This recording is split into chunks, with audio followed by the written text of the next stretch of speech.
All right, welcome back to a brand new video of the Target Individual Program, Women's Experience. Heading home, I just had a talk with Pamela. I said to her, you need to please go and get therapy. Again, I've said this to her so many times, but, they have her believing that she can do whatever she wants and no accountability. All right, look. Of course, you're looking back, right? Of course. So that's to tell you what it is that they do. Mind you, he didn't look into the building. He walked past the building as I was in the inside entrance. He looks back. All right, this is the synchronization. All right, see, keep looking back. This is the synchronization of what it is that they do. All right, synchronized movement, tracking, manipulating other people, controlling them. Of course they're going to get away with it because, again, it's like, oh, you know he's talking about. Yes, I do. Technology created to control us, and we have no idea. Be it through our DNA, our consciousness, right? Because, again, they have already developed technology to identify our consciousness, our mind, all right? So it's called brain fingerprinting, okay? So let you guys know. Anyway, as I was saying in the elevator, so Pam came in. She came in and, she's done this before, very rarely, right? So she come in and she stands in the side of me, right? And then she does this with her hands. And so, again, with her wrist, right? So I start, got me fixated, right? Looking at her wrist, right? Now I know what they're trying to do, right?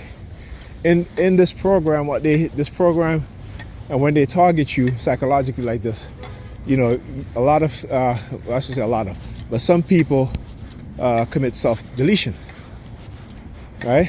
So again, trying to manipulate me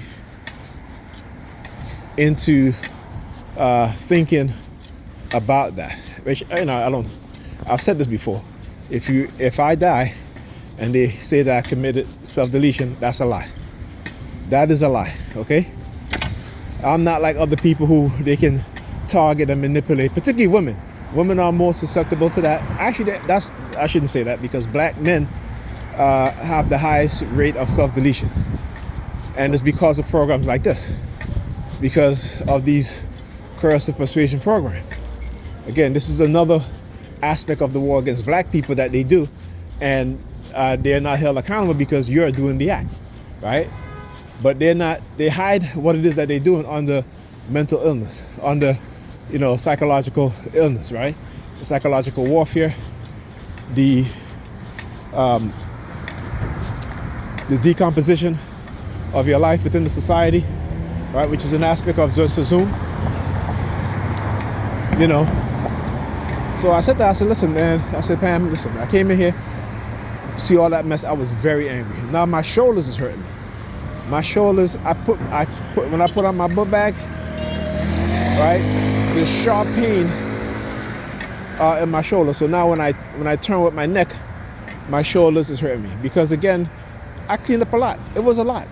It was a lot, particularly underneath my daughter's bed. I made her clean that. So when I got her to the boys and girls early, I got her cleaned up under her bed and her bed. This child had a big box in her bed, sleeping with a box in her bed. And I said to Pam, I said, you were here for 3 days with them over the weekend. You didn't go to work yesterday. And the fact that you didn't even attempt to clean up or make sure that they clean up also. But like I told her, I said, you can't continue being this way. I said, it is not good. Every time I try to instill some sort of structure discipline into our children, you just come and negate it. You negate it because you're against that. You're against instilling structure in them. You're against instilling discipline in them. You against instilling some sort of rigid routine to where they get up in the morning and make up their bed before they leave the house. When I was younger, twice a week we will clean. Saturday and Wednesday. Saturday, you get up early, we clean. Do laundry, all that stuff, right? So by the time, I'm talking about early, like 9 o'clock in the morning, clean until like 12, then you do laundry, and then you have the rest of the weekend for yourself, right? I tried to do that with her and the kids when they were young. Get up and say, hey Pam, let's clean. She's like, okay, go ahead. She's like, you go ahead. I'll come join you. Never did. I'm cleaning for 2-3 hours, and she's still laying in bed. And they want to talk about, this is what she like to say. I forgot the word that she used, right? But she was talking about it's about helping out and this and that. I said, but you don't help out. You want me to do all the work while you lay in bed sleeping. That's what you want to do, right? So again, it's like, and she hasn't changed. She has not changed at all. She wants to come home, live the life that she wants to live, right? Because they've manipulated her, okay? And I can't tell her anything because they have manipulated her to not listen to me. And she, in turn, trying to manipulate our kids to not listen to me. But I won't have it. Like I talk about, whenever I have the kids cleaning or trying to discipline them, make them do their homework, the New York Predator Department will always be using their sirens. Look, I understand you got a problem with me exposing, your program, right? But when you start to attack my kids for no reason, other than the fact that I'm exposing what it is that you do, so you feel you retaliate against me, fine, you retaliate against me, that's fine. Right? But you're not only retaliating against me, but you're manipulating their mother, you're manipulating Pam. Right? But this is what they do. The narcissistic, the dark triads, the narcissists will have other people hating you. Right? That's why when I walk down the street, people are looking at me on me. I'm like, I don't know you. I don't know anything to you. Nobody can come to me and tell me you did something and I hate them. No, you didn't do it to me. Right? You didn't do it to me. But like I said, it's funny though, because they're not angry at these big corporations. They're not angry at these wealthy individuals, right? With the mass layoffs and all. And I keep saying this. They have told me this a long time ago that they're going to be mass layoffs. Go back to my videos from years ago, almost a decade. Right? When I was talking about this stuff, that this is the type of messages they were sending me. Because of my mindset. See, they thought that I was going to, they can manipulate me into becoming Christian again and what have you, and try to deter me from learning the truth. Try to deter me from obtaining knowledge and insight and foresight. They didn't like that. They don't want us having information. They don't want us to have knowledge, right? But if you're a Bible reader, a so-called believer in the Bible, right? The Bible tell you what? My people are destroyed for lack of knowledge because they have become too religious.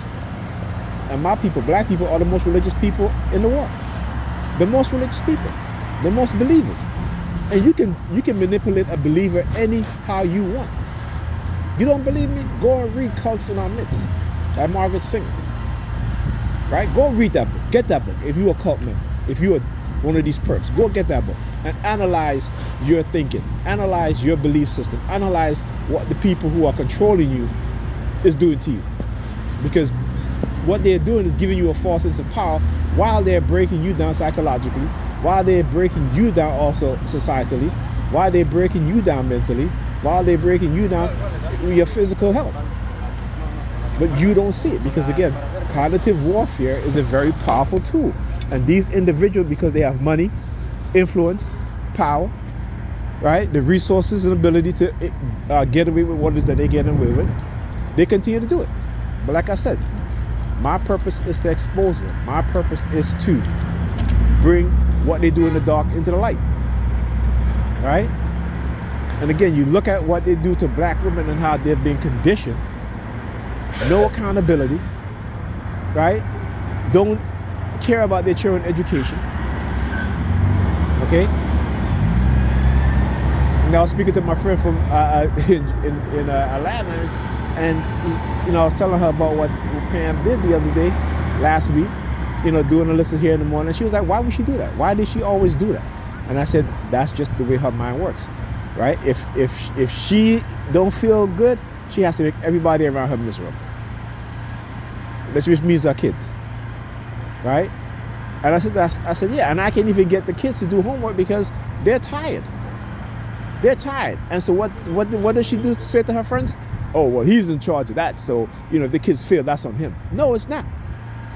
No, it's not. Because when you do what I ask you to do, if you do what I ask you to do because you don't do it, you will see the kids be better. They'll come home, they'll still have energy to go do work. And then on top of that, I keep saying, I told my friend, I was like, I was asking Ethan if he wanted to take her karate, and because she overheard me, she went and put him in karate. And then on top of that, have him go during the week when there's school, right? And so then he's always tired because he has after school and stuff like that, and he's always tired.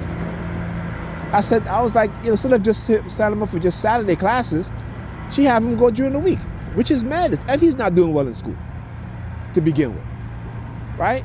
So again, trying to do things to appease people to make her look good, but meanwhile she's destroying, right, the education and the mindset of our children, right? And no accountability. Look, red. I said, get the bus comes. You're in the red sweater. Look. Anyhow, I'll talk to you guys later.